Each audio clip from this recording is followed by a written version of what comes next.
Welcome guys, सबका स्वागत है एक और नए वीडियो में। तो एपिसोड 137 की स्टार्टिंग में हमें दिखाया जाता है जो लिन होता है वो अपनी छुपने वाली टेक्निक का यूज़ करके उन the Great Baron Sword Sect वालों के पीछे चल देता है।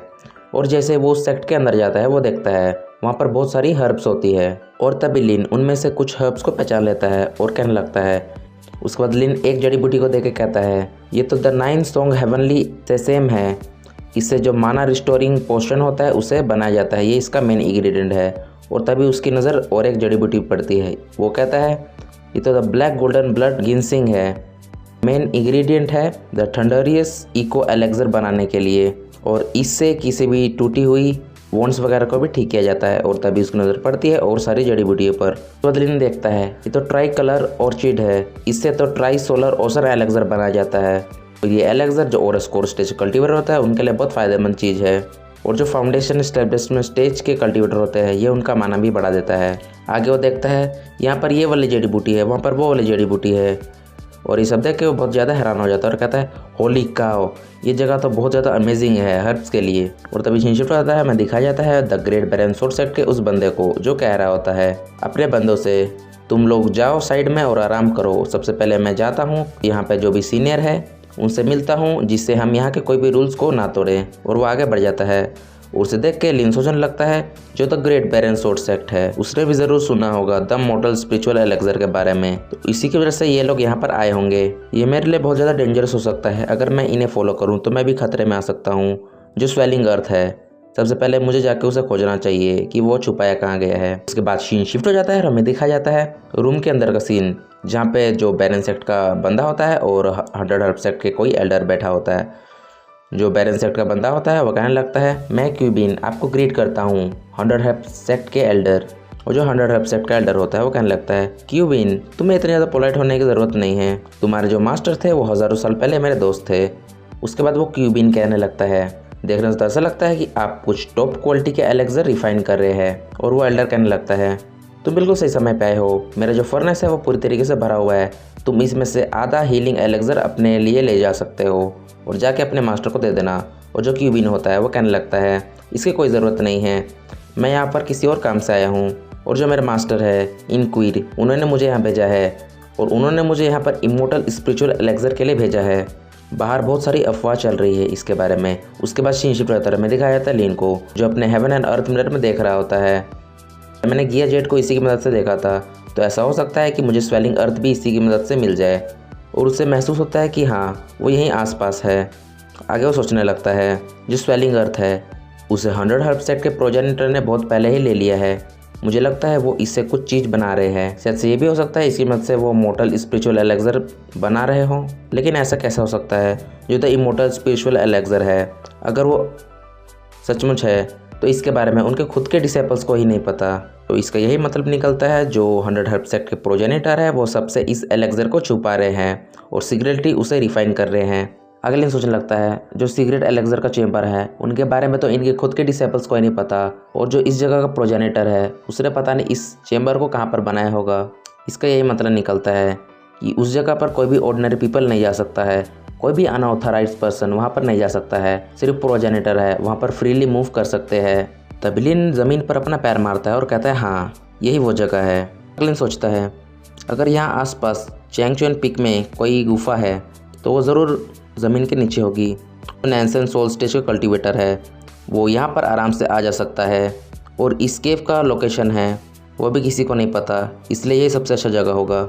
उसके बाद वो अपना ब्लैक क्लाउड फ्लैग निकाल के कहता है मैं कोई नैन्सन सोल स्टेज का कल्टीवेटर तो नहीं हूँ, लेकिन मैं वहाँ टेलीपोर्ट तो कर सकता हूँ। और टेलीपोर्ट करके उस गेट के सामने आ जाता है और उसके बाद वो देखता है हाँ मैं बिल्कुल सही था, ये यहीं पर है।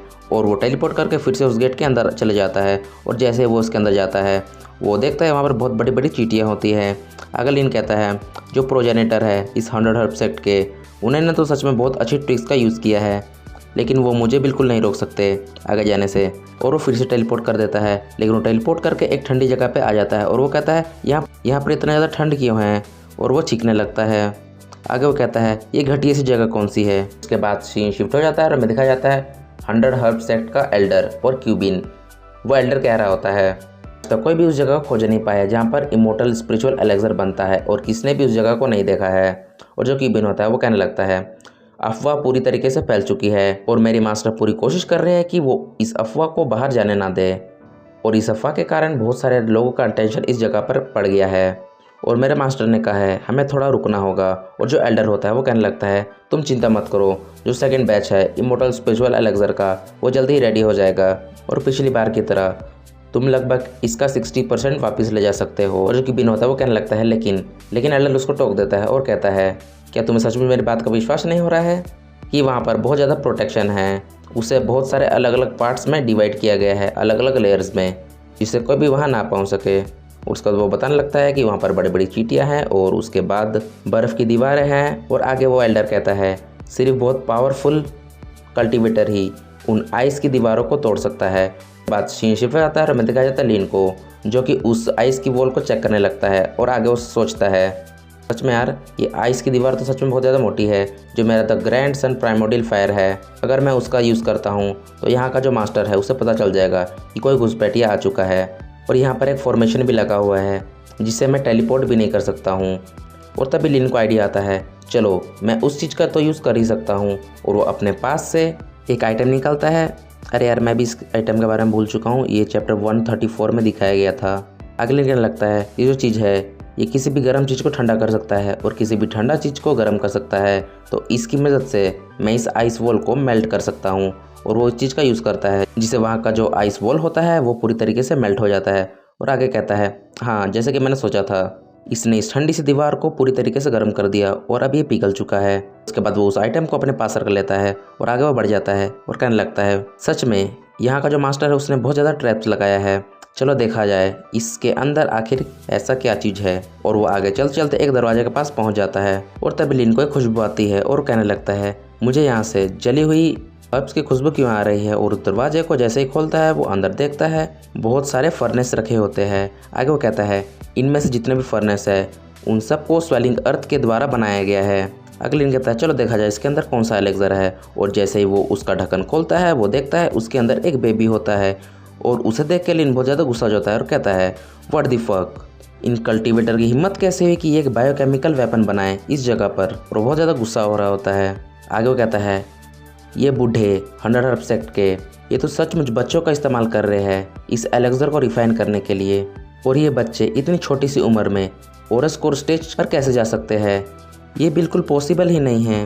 लिन सोचने लगता है इनका जो ओरस-सी है और स्पिरिचुअल अल्तार है वो भी अभी तक खुला नहीं है और ये ऐसे कैसे ही ओरस कोर स्टेज पर चले जा सकते हैं, ये फोर्सफुली ही ओरस कोर स्टेज पर गए हैं। लेकिन इन बच्चों के अंदर से मुझे जो ओरा फील हो रहा है वो ओरस कोर स्टेज का ही है। अगले इनको पता लग जाता है और वो कहता है जो इमोर्टल स्पिरिचुअल एलेक्सर है वो कोई मेडिसिन नहीं है, ये पूरी तरीके से एक छोटा बच्चा है। और डैम ये बच्चा ही इमोर्टल स्पिरिचुअल एलेक्सर है। तो इसी के साथ होता है वीडियो खत्म। तो मिलते हैं एक और नए वीडियो में। लाइक शेयर एंड सब्सक्राइब कर दीजिए, मैं डेली ऐसी वीडियो लाया करूँगा।